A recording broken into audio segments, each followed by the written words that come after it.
मैंने पकड़ा वो पटवारा में। अच्छा। अपने टेरिस पे। तो हमने फ़ोन किया, फॉरेस्ट वालों को फ़ोन किया, बहुत सारों को फ़ोन किया। वो दे रहा है उसका नंबर, इसका नंबर।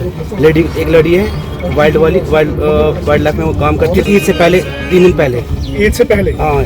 अच्छा, तो कोई भी रिस्पांस वहाँ से नहीं? आज फ़ोन किए 4-10 बार फ़ोन किया कम से कम, कोई रेस्पॉन्स नहीं दिया। और उसको फ़ोन करो, जंगल में आग लगी है, हम टीम भेजेंगे, उसको भगा आप, तो खुद ही भाग जाएगा। आप मत कुछ करो। थोड़ा लेजी हुआ है तो फिर मैंने इसको डाला ऊपर कमल, पकड़ा मैंने। अब ये थोड़ा हमला कर रहा है, मगर मैंने इसको जोर से पकड़ा है। आप क्या चाहते हैं? वाइल्ड वाले आए नहीं, फिर वो क्या कर रहे हैं वो